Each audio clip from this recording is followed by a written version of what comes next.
Donc, l'orateur suivant est Patrick Fénichel. Patrick Fénichel est PUPH à Nice. Il est directeur d'une unité de recherche à l'INSERM et il nous présentera son travail qu'il a effectué sur les polluants environnementaux dans le lait maternel et sa relation avec la cryptorchidie. Merci Patrick d'être venu. Merci. Mon exposé va être grandement facilité par ce qui a déjà été dit par les deux orateurs précédents. Pour resituer le problème face à cette assemblée qui s'occupe de stérilité, vous savez tous que la cryptorchidie est un facteur majeur d'hypofertilité masculine et deuxièmement, vous savez aussi que c'est le principal facteur de risque de cancer du testicule puisque pour une cryptorchidie bilatérale, certains considèrent que le risque est multiplié par 30. Alors aujourd'hui, on l'a déjà vu, on sait parfaitement induire une cryptorchidie chez l'animal en exposant la femelle gestante dans une fenêtre très étroite de quelques jours à des doses pas très élevées d'un certain nombre de ces produits dont on vous a parlé, qui ont une activité soit œstrogénique, soit anti-androgénique.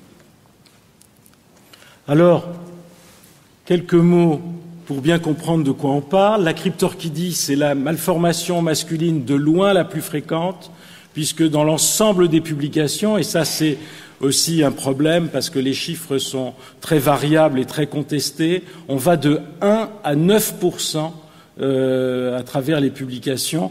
Donc sur la fréquence de la cryptorchidie, il y a des problèmes de définition, il y a des problèmes d'examen, etc. On reverra le problème.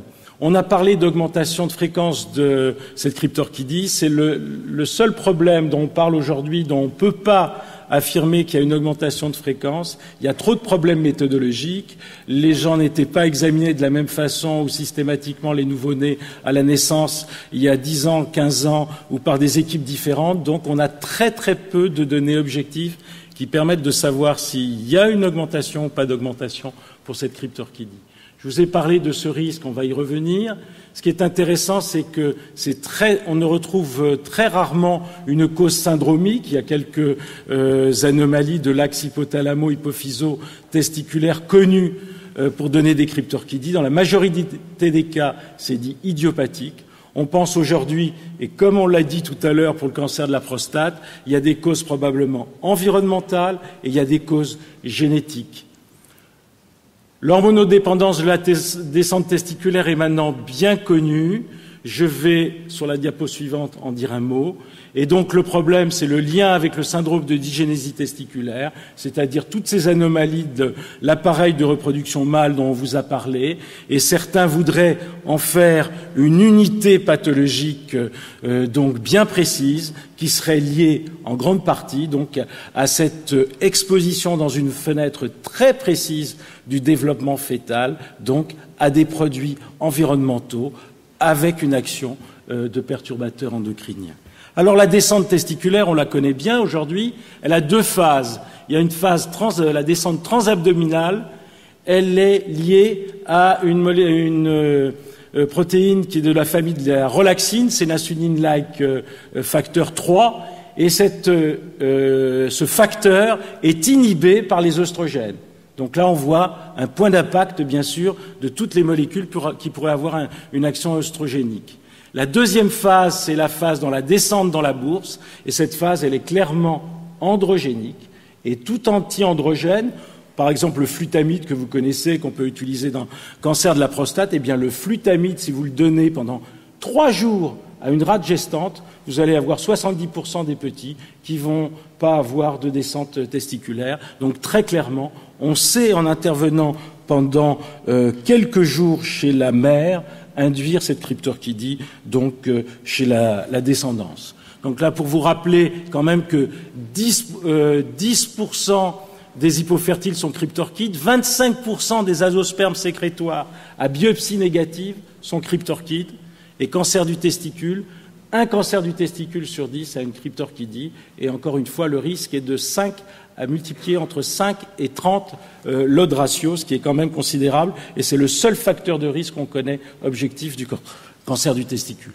Là, le distilbène, on en a parlé, vous connaissez en général bien les éléments féminins, mais la cryptorchidie, l'hypofertilité, le cancer du testicule a été rapporté, et dans un papier récent, et ça c'est très important, et ça a été juste effleuré tout à l'heure, je voudrais quand même insister, on a maintenant rapporté chez les petits-fils des grands-mères qui avaient été exposés au DES une fréquence bien plus élevée d'hypospadias, donc, et ceci laisse apparaître ce que Hanoué a montré dans un papier superbe, mais encore aujourd'hui un petit peu contesté dans Science en 2005, c'est l'effet transgénérationnel de tout ce qu'on parle cet après-midi. Donc, il a montré par exemple l'hypofertilité sur 3 ou 4 générations. Et bien là, on voit le premier élément humain, l'hypospadias, qui apparaît à la 3e génération. Alors, on sait que dans la faune, les panthères de Floride, qui sont dans des régions où il y a pas mal de PCB et de pesticides, ont souvent des cryptorchidés. Les mâles ont des cryptorchidies. On a parlé du DES. Les modèles expérimentaux, je vous ai dit qu'on sait aujourd'hui très bien reproduire ça. Il y a des données sur des expositions professionnelles, un peu comme on vous a montré pour le cancer du testicule. Et donc, il y a cette théorie des perturbateurs endocriniens. Ça a été largement évoqué, je n'y reviendrai pas. Là, vous voyez que Gary Cooper n'a pas tellement de risques puisqu'il est à l'âge adulte, mais si sa mère avait été exposée, il aurait eu beaucoup plus de mal et il serait peut-être pas devenu ce grand acteur icône mâle du cinéma américain. Alors, nous avons, pour essayer d'apporter des éléments dans l'espèce humaine, du lien entre les perturbateurs endocriniens et la cryptorchidie, initié une étude prospective. Donc, à partir de 2002, au CHU de Nice, on a impliqué beaucoup de gens et ça a demandé beaucoup d'efforts.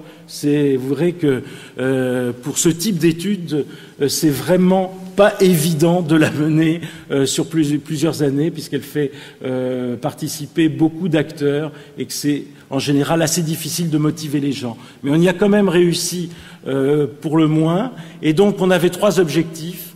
Évaluer l'incidence de la cryptorchidie dans la région niçoise et optimiser la prise en charge. Il n'y a aucune donnée en France récente sur la fréquence de la cryptorchidie, donc dans la population des nouveau-nés masculins français. Deuxième but, évaluer l'exposition in utero à des xénobiotiques à action hormonale par un questionnaire et par la constitution de banques de sang du cordon et de lait maternel dans une région, la Côte d'Azur, qui n'est ni agricole ni industrielle. Donc si on trouvait des éléments chez nous à Nice, qu'est-ce que ça devrait être dans d'autres régions nettement plus soit agricoles, soit industrielles. Troisième élément, étudier une éventuelle relation, bien sûr, c'était le but qui nous tenait le plus à cœur, une relation entre exposition in utero et cryptorchidie. Alors qu'est-ce qu'on a fait? C'est donc une étude prospective cas témoins.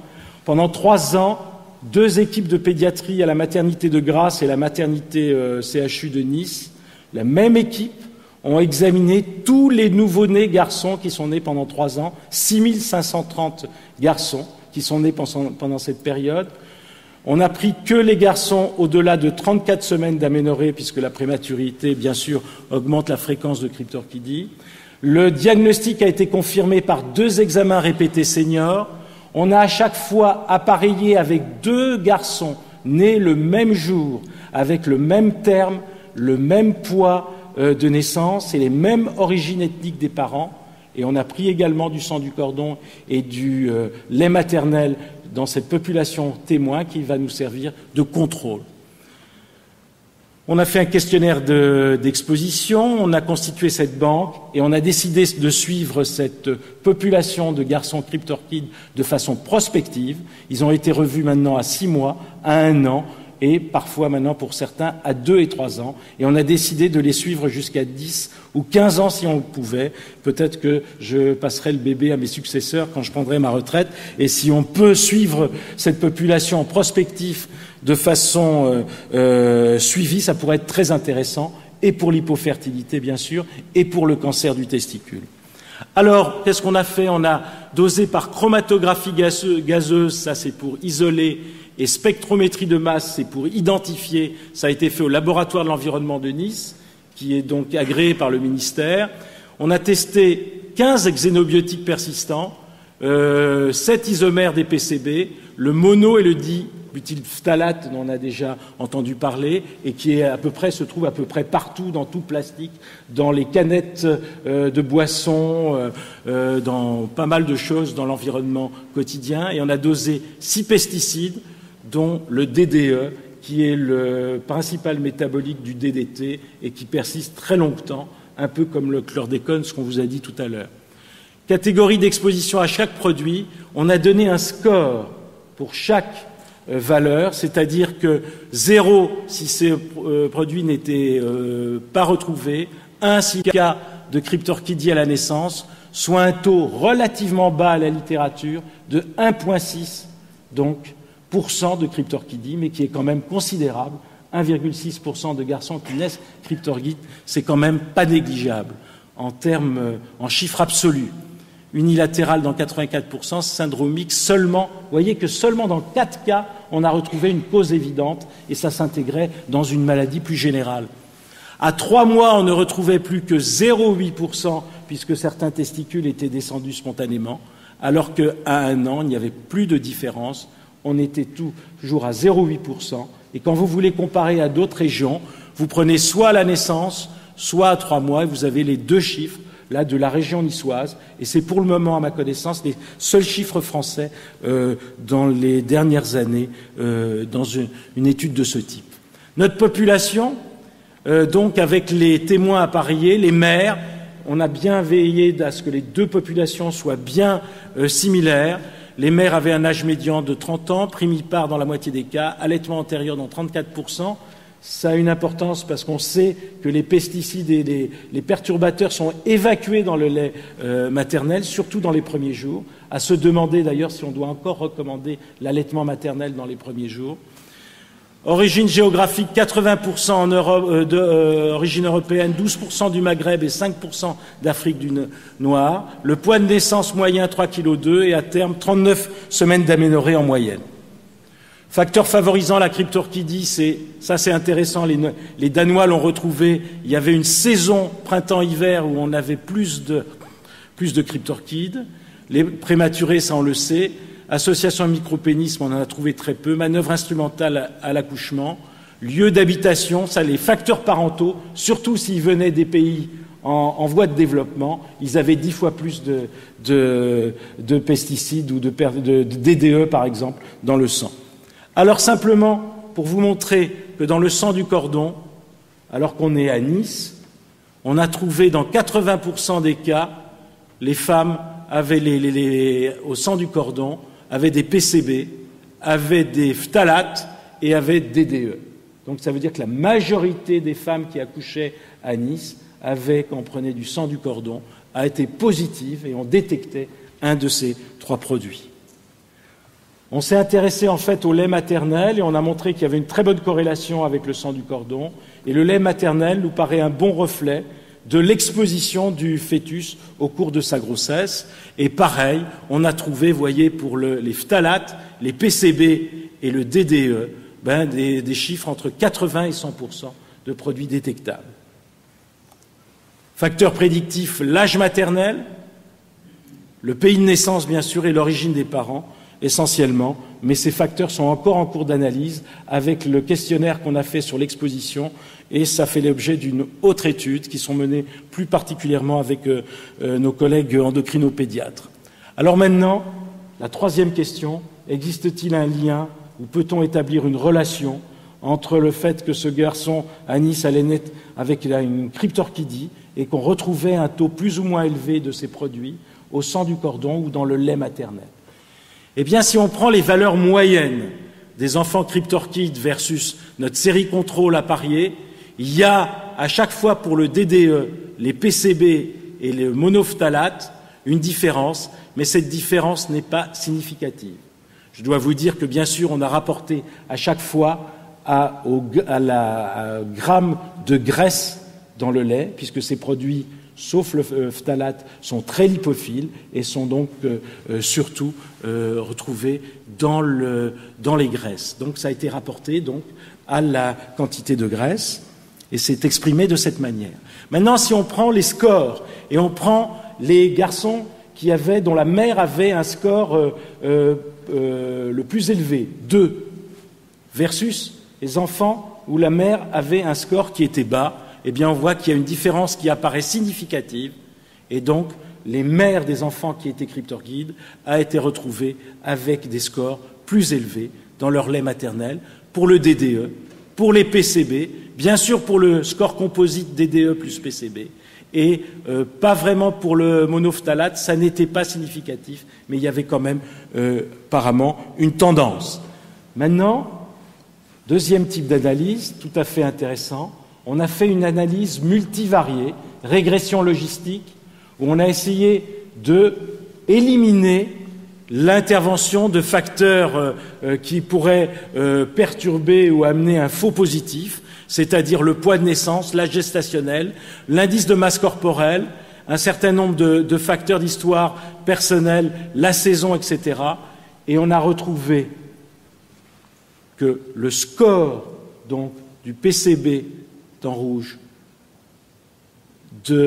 et des phtalates était prédictif donc d'une cryptorchidie et que l'odd ratio, là c'est l'odd ratio, donc qui vous est présenté ici avec l'intervalle de confiance, était de près de 3 fois donc lorsque le PCB était retrouvé à un score élevé pour cet enfant, donc de risque de faire une cryptorchidie.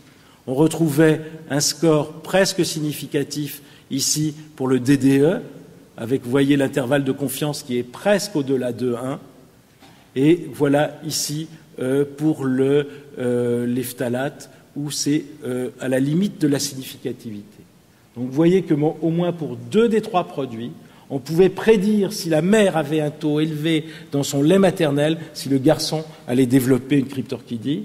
Ceci ne veut pas dire que ces 2 produits entraînent la cryptorchidie, bien entendu, c'est une relation, mais c'est bien sûr troublant.